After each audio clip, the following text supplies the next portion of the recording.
This is Dr. Lisa Marie Bobby, and you're listening to the Love, Happiness, and Success podcast.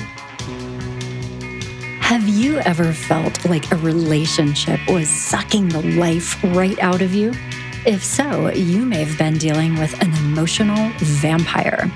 Today, we're talking about what makes some relationships feel so draining and how you can guard your time and energy from the thirsty emotional vampires who may be circling around you.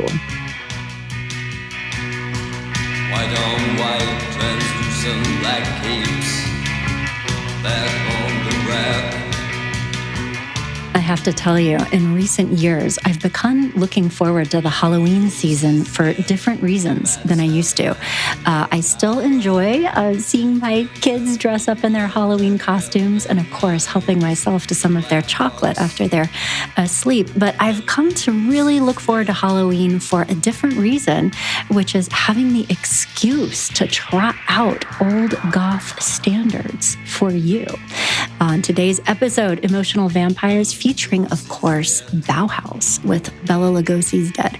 Bauhaus was one of those bands that changed the course of music and influenced so many other bands and artists and genres, spun off into Love and Rockets. And of course, Peter Murphy had the most amazing career. And interestingly, another new band that I'm completely obsessed with called Automatic, who has a new album out, incidentally, Automatic.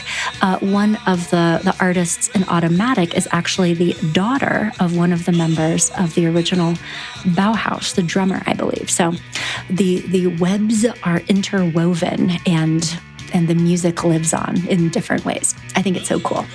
Anyway, welcome to today's episode. I know we're not here to talk about rock history, but thank you for indulging me. We are here to talk about emotional vampires, what they are, how to see them coming, and how to protect yourself from the energy suckers in your life.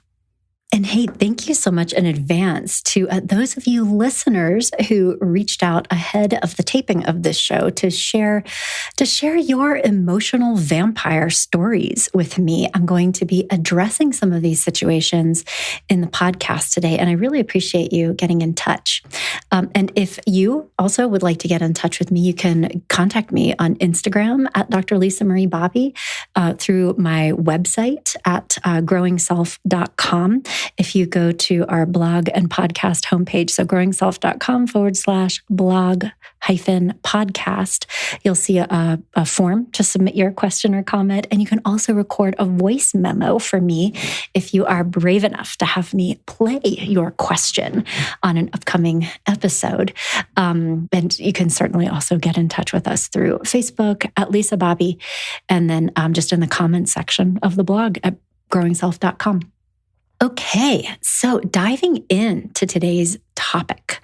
This is important to talk about, Halloween or not. I'm taping this show in October, so Halloween is in the air. And the sad reality is that emotional vampires come out in the daytime, do not respond to garlic or silver bullets or crucifixes, and they are evergreen. We can find them at any time of year, and they're around. And it can be really just a struggle to have an emotional vampire in your life and to not know how to deal with it, to not know how to protect yourself from it, to keep, feeling like you're getting entangled in these weird conversations or interpersonal reactions. So that's why I wanted to make this episode today, was to help you with that. So hopefully by the end of this, you'll have a lot more understanding of what's going on and hopefully what to do with it. And it's also true that relationships, the reason why, we can get involved with an emotional vampire is because, we get involved with relationships. We get involved with other people, and relationships can be multifaceted. All relationships are a mixed bag, right? We have some things about people that we just love and enjoy and appreciate. And sometimes even within the same person, sometimes within the same conversation, we can also have experiences that we would maybe rather not have, personality quirks, the ways that people communicate or relate can sometimes not always be comfortable. And I just wanted to say that out loud before we begin kind of diving into the meat of the show, because we are all imperfect. We are all weird and annoying in our own way. And one trend that I have noticed, that I'm not sure is helpful is just how easy it is to sling around some of these terms to anybody that is not, 100% gratifying or pleasing to us. I see people being called narcissists and emotional vampires. And, if you're disagreeing with me, then you are gaslighting me, like if you have a difference of opinion. And so I just want to say that as a caveat for what we're going to be talking about today, because there are certainly some relational styles that, you may find are not positive in your life, and that we do need to take action to limit our exposure to these people or to set boundaries in a different way. And that's a very real and valid thing.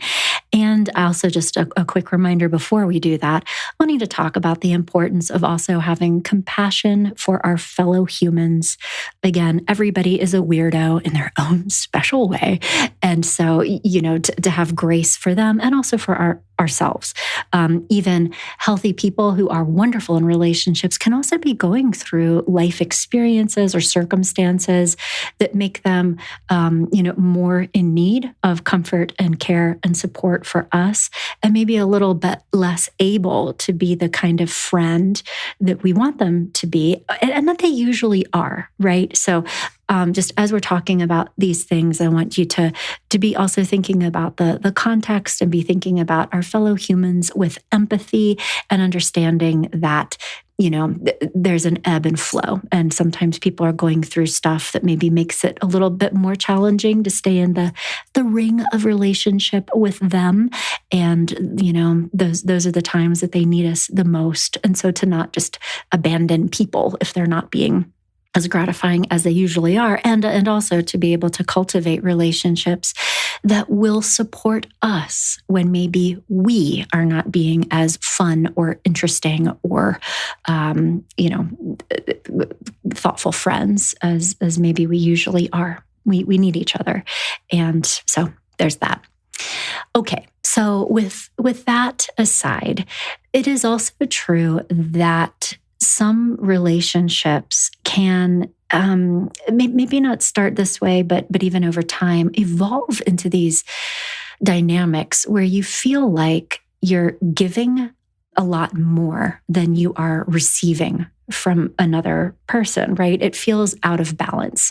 Not that you don't enjoy being supportive and kind and helpful to your friends, but if it's like always feeling like it's one way, that can start to take a toll after a while.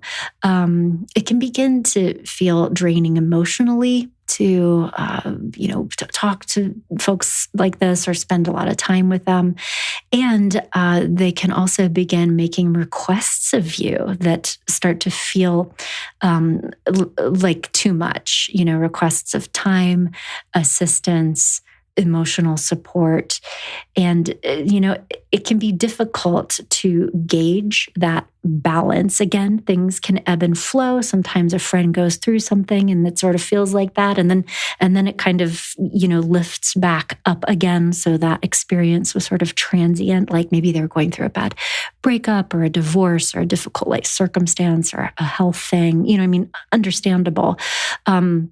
And so, it can be hard then to define for ourselves when a relationship is really going into that emotional vampire kind of territory. I mean, that's such an unscientific term. It's not like an actual thing. We all have to decide for ourselves, what that means for us, and how much are we willing to give versus how much is too much, and it's time to step back in a way that feels healthy and appropriate for our own well-being. And it's tough to sort that out.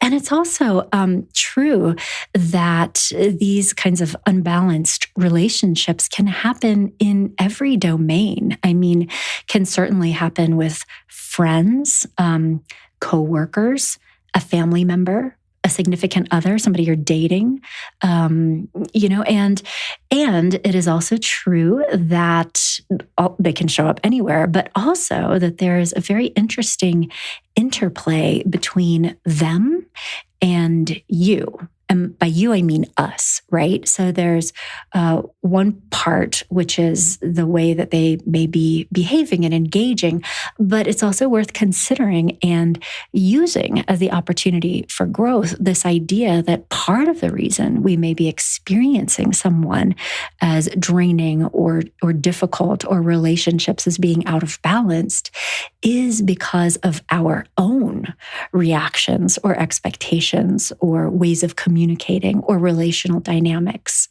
And we're going to explore that too, because relationships are systems. Very easy to see what other people are doing or not doing. Much harder to notice what we are doing or not doing, and to have relationships that feel out of balance or problematic for you can be an amazingly powerful window into not just understanding others, but understanding yourself. So we are going to be talking about all of this stuff, and again, at the outcome of how you are growing and feeling more energized and engaged in relationships that fill you up. So first of all, let's talk about different kinds of emotional vampires and, certain kinds of personalities or relational dynamics that can easily and pretty predictably make us feel like our relationships are imbalanced. So first of all, before we talk about the types, I'd like for you to take a brief moment and just have a little inner experience where you think back, kind of flip through the relationships in your life that you have currently, maybe even some relationships that you've had in the past, friends, family, partners, coworkers, and think about which relationships felt over time like they were draining you, taking more than they were giving, making you feel depleted as opposed to energized. And just think about who comes to mind. And it is likely that as you thought through that, you encountered in your mind's eye some of the usual suspects, meaning, kinds of personality types that tend to provoke these feelings in most people. And one are just, that toxic personality that, when I say toxic, I mean, it's also worth saying that even the word toxic can mean very different things to different people. What it means to me personally are just very, very selfish, self-absorbed a-holes who are generally unpleasant to be around and don't care that they are unpleasant to be around. Even if they are aware that they are self-focused, that is the way it should be, because they actually are a little bit more special and important than everybody else. And that's how it feels to be around them. They genuinely do not feel that others are as important as they are or worthy of the same respect or consideration.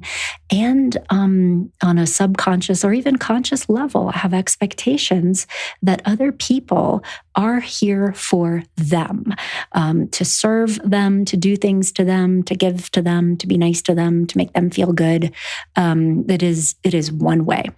Identifying traits, if you can often actually see them coming, because they are oftentimes very charming, confident, funny, sparkly, fun stories, doing fun and interesting things. That is actually one of the hallmarks of something being on the other side of that. But over time, you can always tell a tree by the fruit it bears. So people like this will invariably, the fruit these relationships bear will be infidelity, lying, behaving recklessly and without regard for the well-being or safety of others. And that can be physical safety. It can also be emotional safety, financial safety. Like they do scary things. And sometimes can even take pleasure in upsetting other people, that kind of divide people into good people or bad people. Nobody's quite as good as them, but some people are like, okay, everybody else, they're kind of out to get, and really enjoy doing so. There is a sadistic quality to these people and their personalities, and also important to know that they can often give a very good appearance of being somebody who cares. They can emulate empathy. They can emulate remorse. They can and do say all the right things. And there is always a manipulative strategy or a desire to regain power at the core of it. So beware. And thankfully, people who are really this category of toxic are fairly rare and usually have a bad reputation. They can be exciting to be around. They can be kind of magnetic, but that in itself can be a danger signal, believe it or not. I've recorded a number of podcasts on this and related topics. You might want to check out one in particular that's titled What to Do If You're Married to a Narcissist, but contains, I think, a comprehensive discussion of the many forms and facets of narcissism, which can be helpful for you in a number of different situations, whether or not you're married or partnered with a narcissist.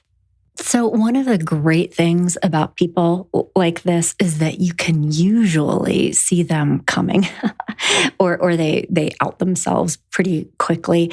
And once you've figured out that that's what's going on, you can just stop right there and be done. No further action is required. Just take whatever steps you need to distance yourself. You are not going to change this person. You can be very vulnerable if you have a family history or relational patterns of kind of codependence or enabling people. I think women in particular can be very vulnerable to thinking this, my love will heal this person's heart. Talk to your therapist about that and also block their number. So just there, you heard it from me. The other kind of emotional vampire, and these ones can be sleepers. These can be harder to identify until you're kind of in the pool with them, are what I think of as being a black hole, right? Like bottomless pit complainers. They are constantly talking about their problems, complaints about others. They are never happy or satisfied. They are always disappointed. They are always aggrieved. They are usually the victim of somebody else's terrible deeds, right? And there is a lot of energy into talking about all the awful things and what they're going through, and this is wrong and that is wrong. That in itself is not necessarily problematic. I mean, if somebody's going through a serious growth phase, part of that is often, stirring the pot and making contact with some things that are difficult and that are dark. And maybe they are, grieving or feeling mad or all of the above, and maybe legitimately so. But the difference between somebody who is grappling with dark emotions in a productive way and wanting to talk about them is that there's some variation, right? There are ups and downs. Like maybe you talk to them and they're kind of going into dark places, but not every single conversation is like that all the time. And people who are doing something productive with dark emotions are also typically aware that they're in a process and very interested in taking action.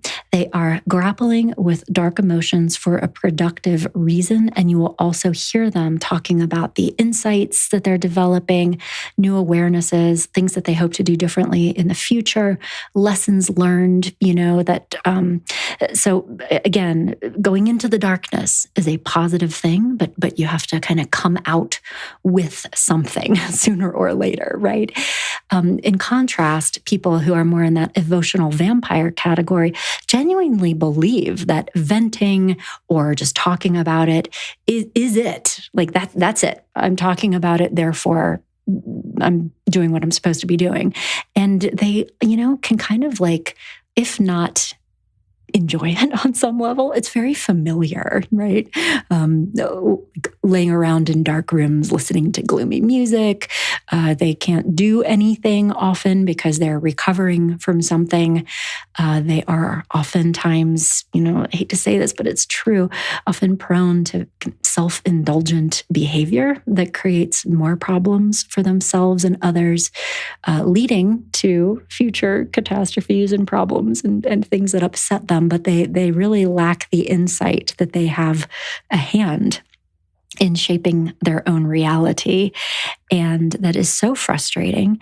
And, as a friend, as a family member, it becomes very, very draining when over time, you engage in this relationship with a sincere desire to be a good friend, to be helpful, to be supportive, to be loving. You care about them, you feel for them, you can see the pain that they're in, which is real, right? But then kind of buy into their narrative, which is continuing to talk about it and air these grievances and focus on the problems and, feel the pain and just sort of stay there, is helpful. Certainly helpful, again, to go there and to have safe spaces in all of our lives where we can be real and we can share our thoughts and feelings with other people who care about us and have a soft place to fall. But if that is coupled with a lack of insight or unwillingness to, at some point, do something about it, it really feels like a black hole. And that's hard. That's hard. It's hard because it's anxiety provoking. It's hard because it's draining, but it's also hard because, when somebody is really sitting with so much sadness or anger or regret or hurt, it is very difficult for them to even be aware of how you feel, much less be able to engage with you in a happy way.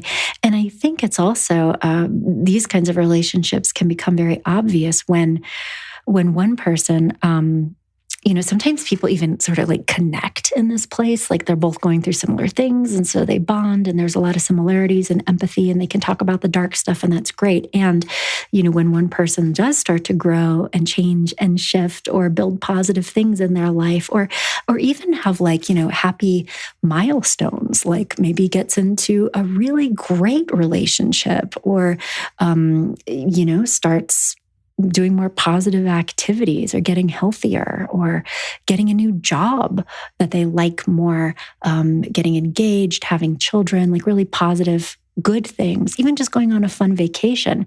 These relationships will also become more obvious as to what they are because the person who is experiencing positive things might feel like they can't even say that to their friend who has perpetual problems, right? Or if they do, that their friend kind of has a negative reaction to it. It's even possible that if something happy happens with you and you share that with an emotional vampire friend, they'll actually become upset with you for, air quote, making them feel bad by sharing something positive about your own life. And particularly if you're prone to people pleasing, you may actually feel guilty in these moments. And I can assure you that is not what you need to be doing. You do need to be understanding that perhaps this well is dry and that this relationship is maintained by your continued efforts to support and engage on a kind of negative level, and that it isn't going the other way, and that it's probably not going to go the other way, and to make decisions about where you want to spend your time and energy accordingly. Another emotional vampire type that I certainly have encountered, I'm sure you have too, is the extremely opinionated and often very, very negative, usually belligerent, kind of iconoclast. They can be a paranoid conspiracy theorist, or, somebody who is very, very certain that their way of viewing whatever it is that we're talking about is the correct way. And they are often argumentative.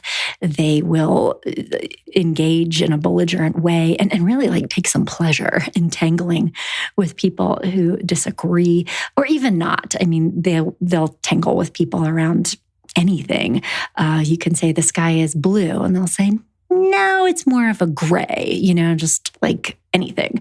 And they also tend to enjoy speculating on ways the world will end and how hard it will be in the process. And, often in either direction of the political spectrum, you can find these people talking about how awful things are and how things are getting worse and angry. And again, just ugh. And so this can be, a lot of times people encounter these types online, certainly, but also free range. And you know that you're experiencing this when any conversation takes a turn into the kind of, apocalyptic hellscape of this person's imagination and its anger and its paranoia and its grievances and its problems. And it turns into a situation where you feel like you're being talked at, as opposed to sharing ideas, talking about possible possibilities. I mean, those can be interesting conversations, right? But there's just a belligerent quality of not really being able to get a word in edgewise. And thankfully, these folks too are easy to see coming. They will tell you, usually in the first 90 seconds, of what they care about, right? And you can get that experience. But what's really hard with these types is that, it's easy to get away from them if they're more friends or in your social circle, or even, somebody that you're dating. If they're a family member, if they're a coworker, if they're a boss, if they're in a position of power over you, it can be much more difficult to deal with them because you can't get away, and it can be difficult to neutralize this way of being. So that's one to look out for.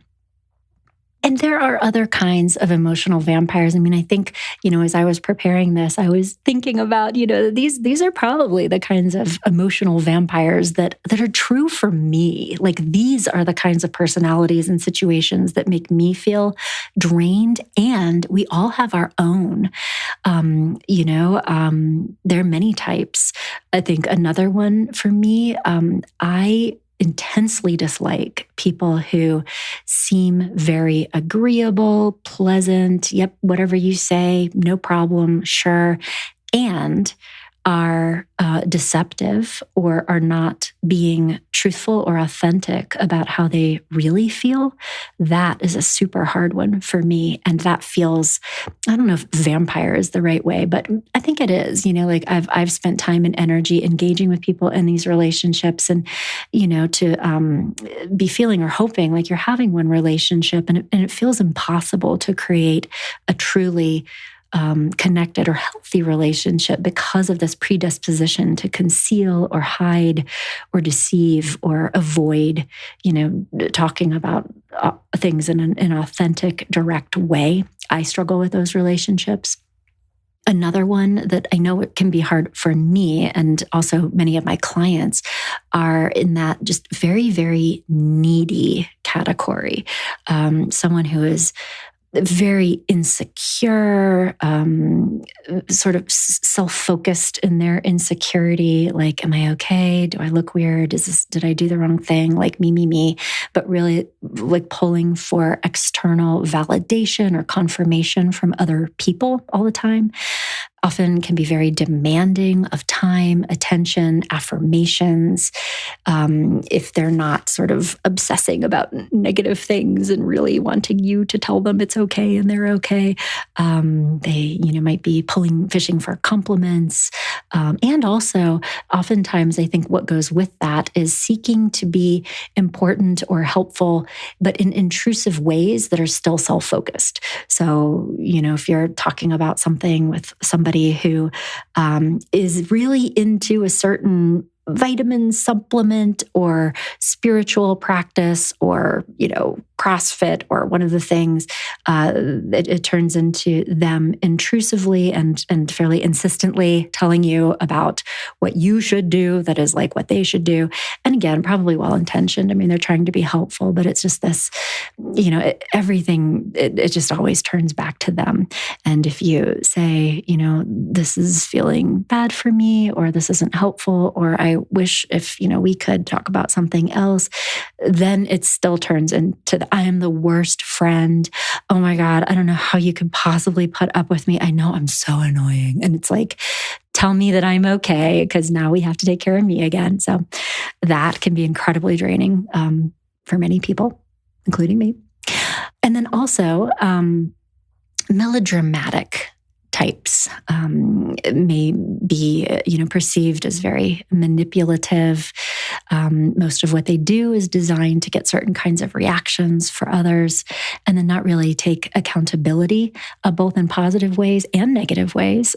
Seen it happen all the time. People can provoke a lot of angry responses or defensive responses in others, and then kind of turn it into, you're being mean to me, It may enjoy like playing people off of each other, kind of a pot stirrer, if you will, and are often taking kind of a either victimized or martyrish stance in most of these things. But, it's kind of a hobby for them. So it's not that these things never happen. I mean, even healthy relationships can have elements of drama and intrigue. But like, if it's a pattern, if you can kind of expect that people will do the same kinds of things in different situations, that's also an indication that it's not just the dynamics at work in this relationship. It is not the interplay of this person's personality and your personality, because that can also create a kind of toxic feeling relational dynamic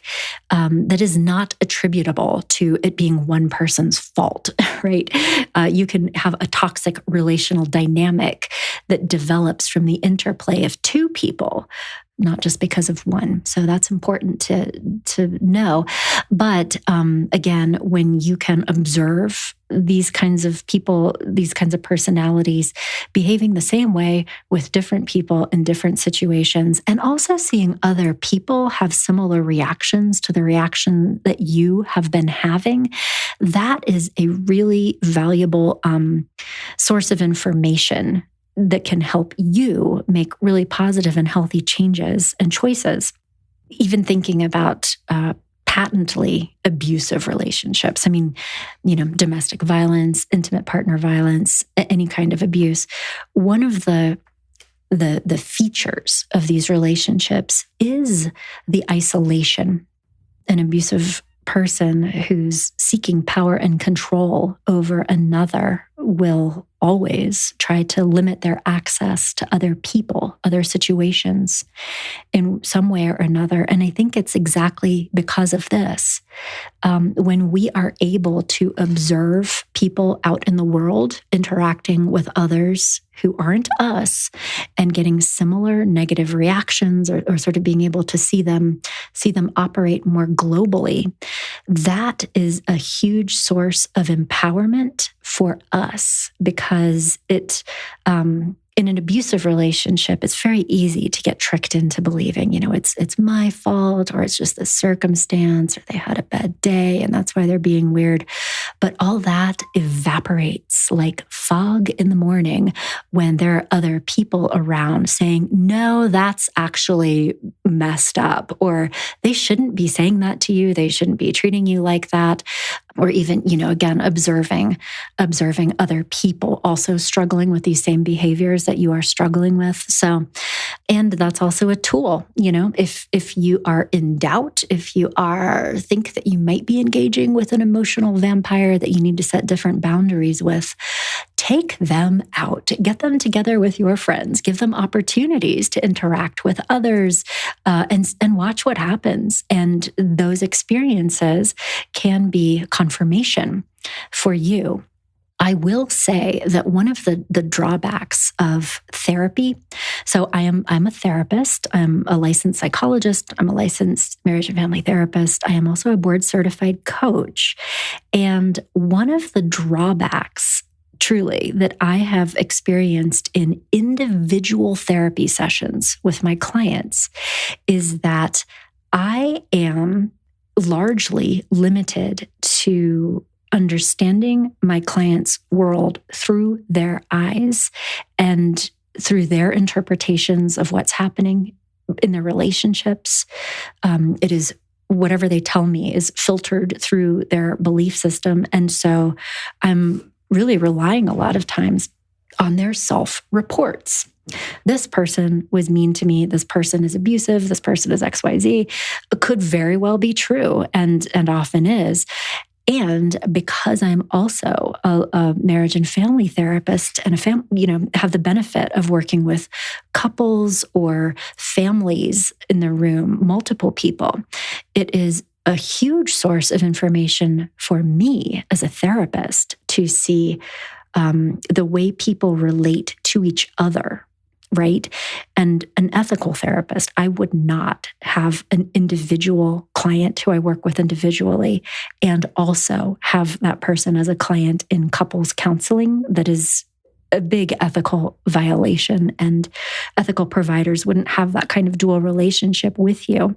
But I have had an individual client invite a partner or a family member in for a session, because anybody can invite anyone into their own work, right? So it's still individual therapy. They just have somebody come in maybe for help about talking with an important issue.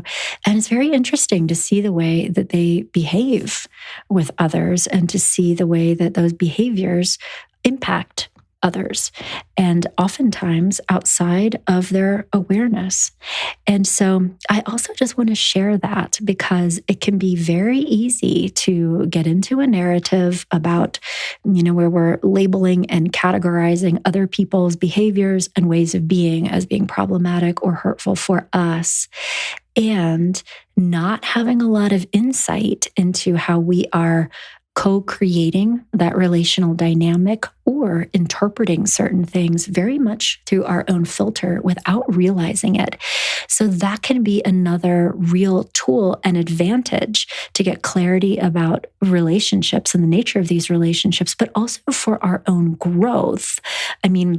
Is by having other people around our partners, our friends, our family workers, our co-workers, and not just trying to figure it out on our own. Just like we can know things about people if they have pretty consistent responses from others. If you have a terrible problem with someone and they just trigger the heck out of you and you are so uncomfortable in this relationship, and other people are having very different experiences with that person consistently. And this same kind of relationship, it's not really fair to have your partner go out with your friends and, your friends feel one way around your partner because they're not having the same kind of relationship with them, right? So that's not really a fair comparison. But if you have a friend and you have, 5 other friends in common, and you're the only one who is experiencing this friend in this way, again, that could be a very, very important doorway of growth. Our reactions are like, holding a mirror up to, what is it about this person? And what is it about my reactions to this person? It's very, very valuable, truly.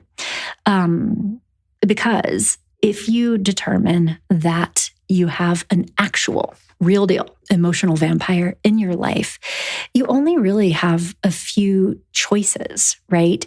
Your choices are to either end the relationship, set very different boundaries, meaning limiting your contact, limiting the kinds of information they get about you, minimizing your time with them. You could try to talk about the relationship, but if it is a real deal emotional vampire, it is not going to go well. Try it anyway. And if it does go well, that's a sign of a potentially healthy relationship and one that could evolve. But with somebody that you've determined is just never going to have the kind of relationship with you that you would like to have with them, there really aren't a lot of options. It's either end contact or change your boundaries. But there is a ton of opportunity when you can really get clear about what kinds of personalities trigger you and use this as an opportunity to work on yourself. So for example, I think that the very first personality type that I was talking about, the one that I labeled as being just patently toxic, that is sort of the caricature almost of a malignant narcissist, a sociopath, somebody with antisocial personality tendencies. I don't want to have anything to do with those people. And it is also true that baby narcissists, you have to listen to my podcast episode about narcissists to understand what I mean about baby narcissists. But there are also people who have narcissistic qualities and that they're kind of self-important and self-absorbed. And I actually don't have a problem with it. I think they're cute and they're usually fun to hang out with. And I know how to handle them. And I have realistic expectations for these relationships. And so actually is not a trigger for me at all. It's okay. But, some people can have a very negative reaction. It's also true, like my own triggers.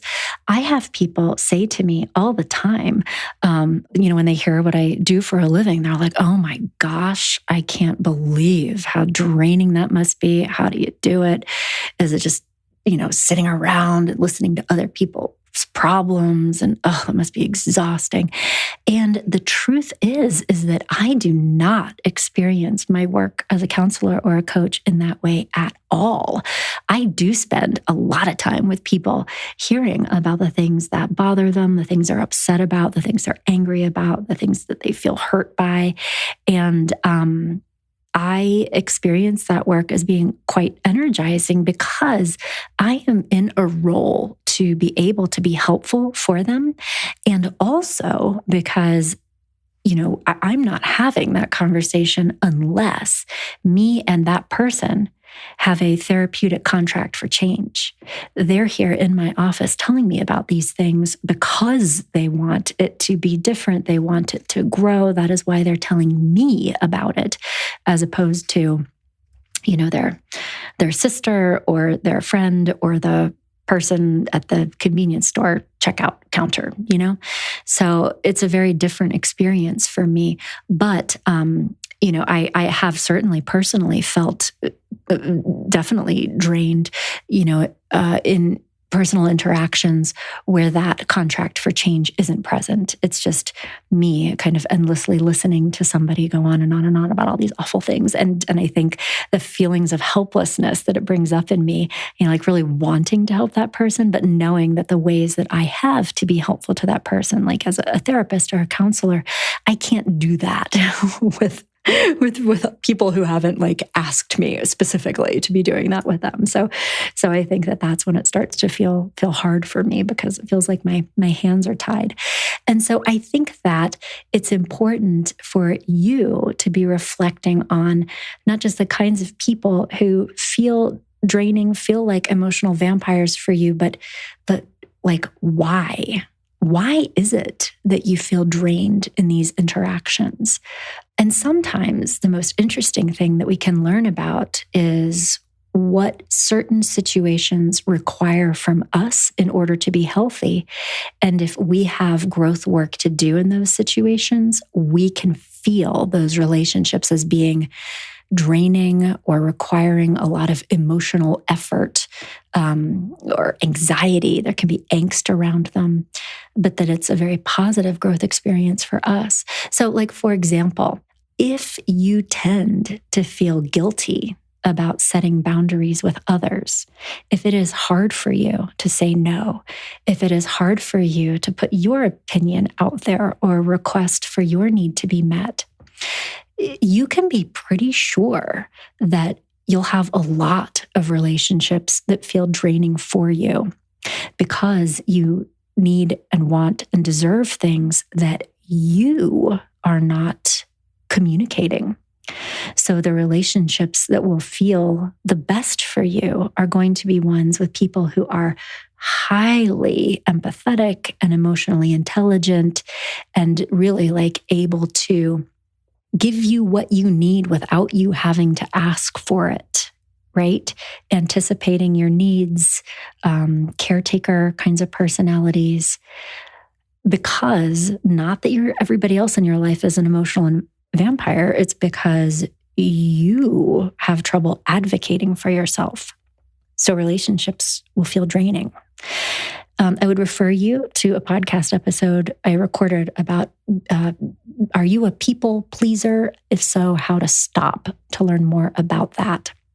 It is also true that people who feel very responsible for finding solutions for other people's problems will often experience a lot of relationships as being draining, be it with a coworker, a family member, a friend, a partner, because of this tendency that if other people talk about something that's going on in their lives or something that they're bothered with, you have this kind of subconscious feeling of needing to fix that. And if it's giving them advice, or if it's doing something for them, if it's, telling them what to do to make it better, and then feeling frustrated when they don't take your advice or follow through with the things that you think that they should do, you are going to have a lot of relationships that feel very frustrating and depleting, not because you are in a relationship with an emotional vampire, but because of this subconscious, like caretaker, almost urge. It's almost like a drive.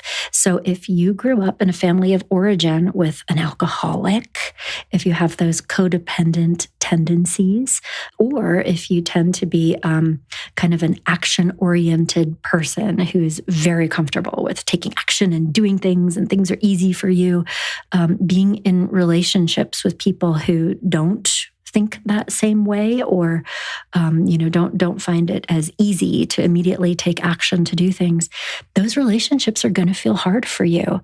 And it doesn't mean those relationships have to end. It means it's an opportunity to do some work on yourself to help make you more available to having relationships with different kinds of people by releasing some of these needs that you have to control the situation, truly. I would refer you back to, I recorded a podcast episode. I can't fully remember what it's called, but I think something about control freaks in the title. So these are all just examples of things to be considering if you frequently feel that there are vampiric people circling around you, and you frequently feel drained or frustrated or like if this is familiar for you and it's not like, just that one person, it makes you think, I need to do something different with that relationship. But like if this is a common pattern for you, I want to offer you helpful direction through this podcast. So I hope that those ideas give you some food for thought at the very least. So how do we deal with emotional vampires? There are people around us all the time. They may be intimately connected they may be connected through our work, through our families, through our friends, through our social circles. How do we deal with it? Generally speaking, the best recipe, the cocktail, if you will, for handling an emotional vampire is first based on self-awareness, right? Like your, not just awareness, but also validation of your own inner experiences. So that means the ability to notice, I feel anxious around this person. I feel tired right now. I feel helpless. I feel frustrated. I feel annoyed. So like being able to stay in contact with your own feelings is very, very important. And then also, doing some thinking about why, and using the ideas that we've been talking about today. Like, is this something about this person, or is this something, that I need to be working on? And again, the ringer is, do other people feel the same way around this person? Do I see them kind of, in this path of destruction no matter where they go? Or do I frequently have these feelings of feeling drained or frustrated or annoyed or whatever? So that's some of your differentials right there. And then also, once you figure some of that out, so you're using self-awareness, you're reflecting to sort of figure out what's going on, then If the choice is not to work on yourself and use this as a personal growth opportunity to change the way you show up in relationships, if you determine, okay, this is somebody that is probably not real healthy for me, then your choices become setting boundaries, gaining distance. Distance can be literal distance. It can be limiting your contact with people. It can also be emotional distance. You're there, you're showing up at the Thanksgiving dinner, but you're kind of quiet quitting on your family, so to speak, right? You are saying please and thank you and talking about the weather and saying pass the salt, but you're also being wise about the things that you choose to share, the conversations that you allow yourself to get hooked into, monitoring your own reactions and deciding when it's time to take a break, to use the restroom or go on a walk around the block or change the subject, So really just using a lot of wisdom in the way that you show up in those reactions is a way of gaining distance that is very healthy. Also, this will sound weird, but one fantastic survival skill and also, I think, emotional intelligence skill is to lower your expectations of certain people and certain situations. It will not change the fact that they occur, but it is a very different emotional experience for you when you expect them to occur and are not surprised by them occurring and are not mad that it's not different. Like, yep, there it is again. And I am choosing to stay in the ring with this person. And so part of the deal is me understanding that this is who they are and how they behave. And so if you are making a conscious decision to continue a relationship with one of these people, you need to also be almost like making a deal with yourself that this is the experience of this person. I am choosing to maintain this relationship for XYZ reasons that are based on my values and the things that are important to me. And what I need to let go of are my hopes or expectations that this is going to be different because that's not healthy for me. So that can actually be a very positive thing. And then certainly boundaries, and I will refer you back to a podcast episode that I did all about boundaries with my dear colleague, Kathleen, for a nice discussion of what boundaries are and what boundaries aren't. I think in our culture, we think of setting boundaries as having rules that other people need to follow. When you set boundaries with other people, you're saying, I won't allow you to talk to me like that, and then expecting them to stop talking to you like that. And that is actually not what boundaries are or can be. What boundaries are is getting clear with yourself about what you are going to do. So what your boundaries are, like what is the line that shall not be crossed, and what am I going to do if it is? So you can say to somebody, if you talk to me like that again, I am going to leave. I'm not going to engage in this with you. And they may or may not talk to you like that again. But if they do, now your job is to stand up, find your keys, and say bye and go, because that's your boundary. So figuring out what those boundaries should be and what you will be doing in response is very valuable work. And again, here I go, rattling off all these things like they're easy. Any of these things, self-awareness, validating yourself, figuring out how to gain distance in relationships, the kind of communication skills that will prevent you from getting sucked into weird conversations, changing your expectation, learning how to set boundaries. All of these are personal growth initiatives and relational skills that for most people take easily months to figure out through focused personal growth work, through therapy, through, depth-oriented coaching can also be a nice avenue for this. So, and I just want to say that because, hearing me talk about what you could be doing in a podcast is very, very different than doing the growth work of changing in the ways that allow us to handle these situations differently. And I know, a lot of people can beat themselves up when I talk about things, or anybody talks about things like they should be easy, and then they get annoyed with themselves for not being able to do it, right? I just want to say out loud that that's not how this works. You can't just hear once, yes, you should set boundaries and do this, and then expect that you would be able to easily and effortlessly do that with people who you find very triggering. It's not that easy for any of us. And then the other piece of this, so we've talked about how to deal with emotional vampires. The other side of this, though, I think is, we don't just avoid the darkness when it comes to these kinds of relationships. There's also a lot of wisdom in moving towards the light. So as you're thinking about what relationships feel distressing or draining or problematic and what you want to do with those, it's also incredibly valuable to be thinking about what are the relationships and the people who fill my cup. Who makes me feel good when I'm around them? Who is interested in me and cares about my well-being and shows me that they care about me in the ways that are meaningful to me? And those almost go into love language territory. Those are going to be different for different people, but to reflect on who the people are in your life who show up for you in ways that you feel really cared for. And that's going to look a little different for everyone, but knowing what it is for you can help you more easily identify the positive people in your life. For me, I think honesty, authenticity, being real, being brave, like talking about important things, not avoiding things, showing up authentically, those are the kinds of relationships that feel really good for me. They feel real, right?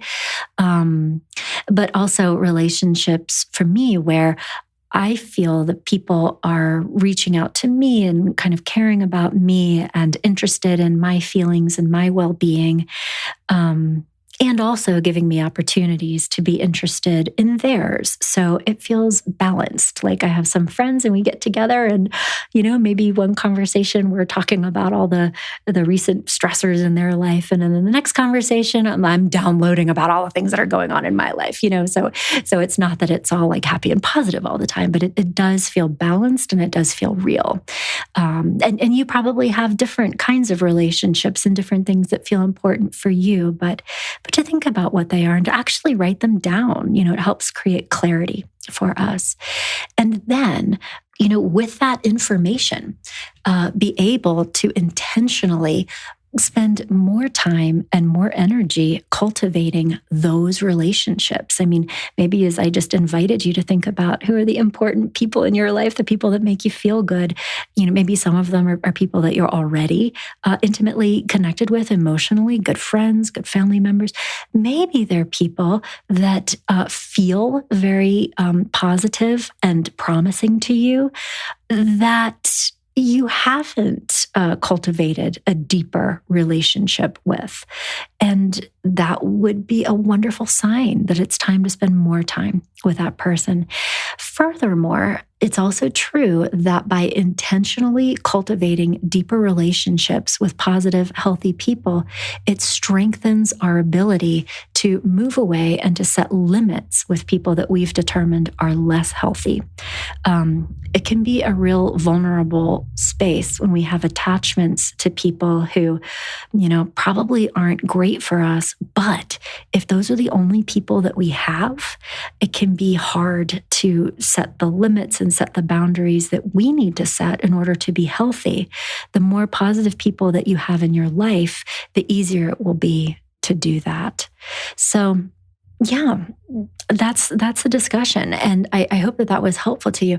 And I promised you a listener question. So we had a number of really interesting scenarios that came through when we asked people to share their stories of emotional vampires and how to deal with them. One that stood out to me was from a listener who wrote in about a situation with their roommate. The writer shared that they are a very emotionally sensitive and spiritual person. And so they are also very environmentally sensitive. So they like to be in a calm feeling environment, comfortable. They use the term positive energy.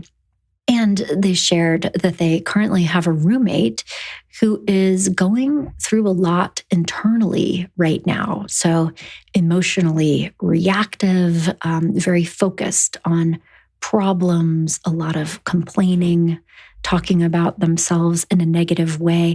I think going back to that like one personality type that I shared earlier, that we call that the black hole, right?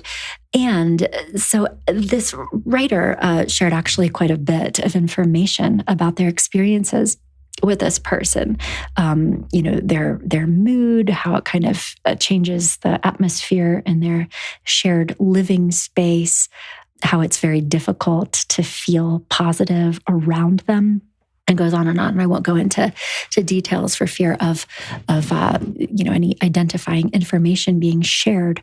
But what was interesting as I read this person's scenario and question, the image that started to come up for me in my mind, at least, was not like an emotional vampire personality type as much as it was somebody who may be in the grips of clinical depression, like major depressive disorder.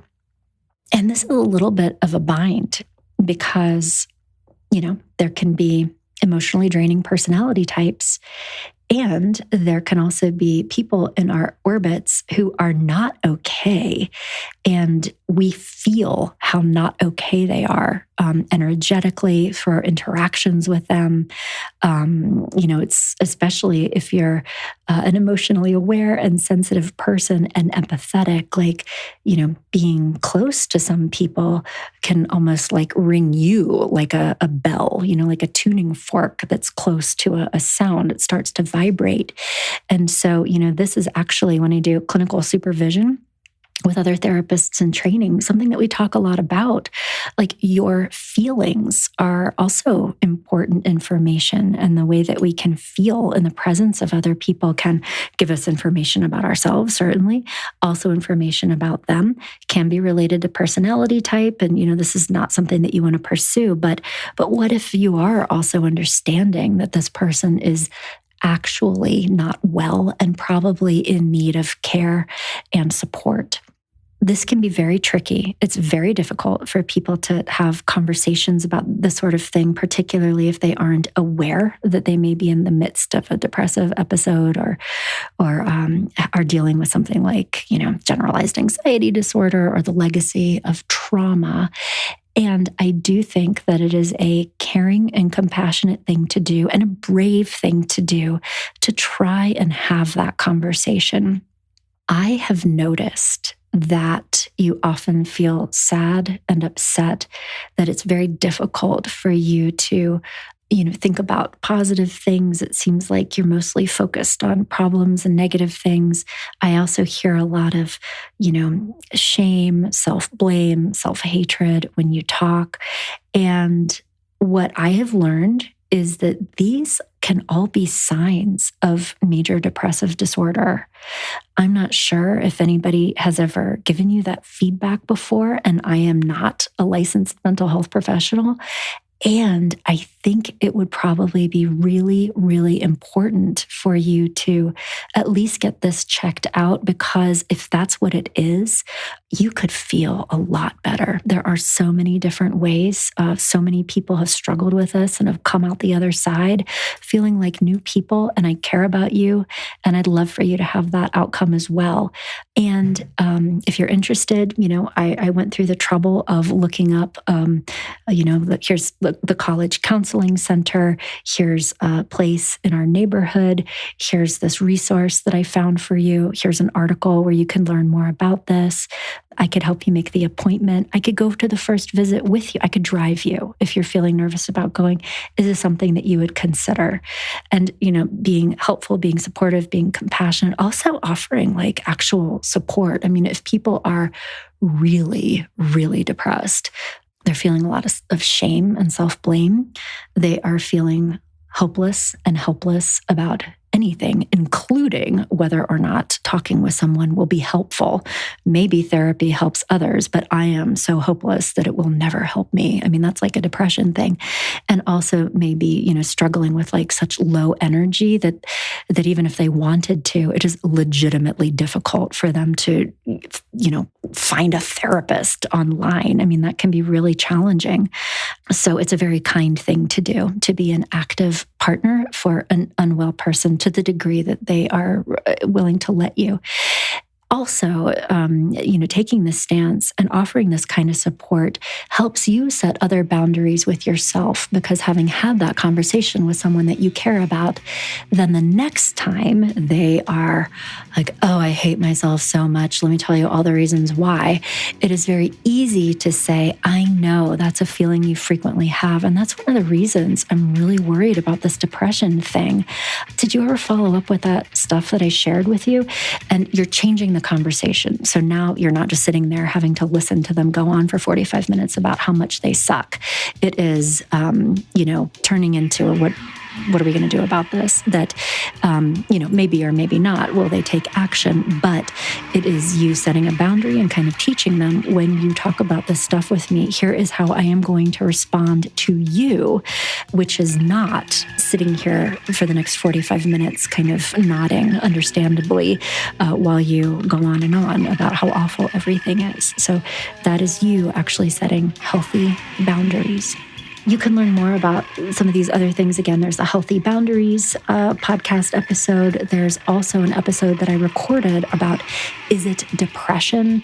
I have another episode about what to do when your partner has a problem, what to do when somebody you love has a problem.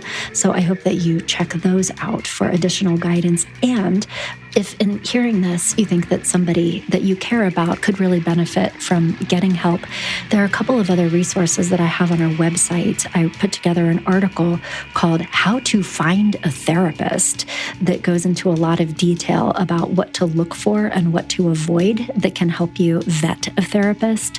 Not all therapists are the same, and it's very easy to get involved with one who won't be very helpful. That article, and then also, if you really want to be helpful to somebody, check out another one I wrote called Evidence-Based Practice, which talks about the forms of psychotherapy and also coaching even that research has shown to be very helpful, and how they're very different from the common kinds of therapy and coaching that are not helpful. So if you're going to be a, supportive partner to somebody in there getting help, for you to be armed with this knowledge will help you help them make informed decisions that will actually change things for them, because the last thing they need is to, meet with a therapist once, especially if it was so hard for you to help get them there, and then they met with a therapist and they were like, that person is a weirdo and this is not helpful at all, because that's a huge wasted opportunity. So anyway, check out those resources.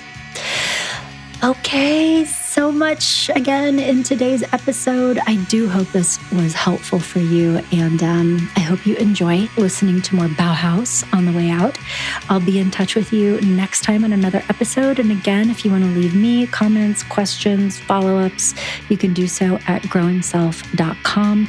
Oh, and in the post to this episode, you can also find links to all of the resources that I've shared with you, links to the podcasts, links to the articles, so that you can continue your journey of growth. Thank you. Talk to you soon.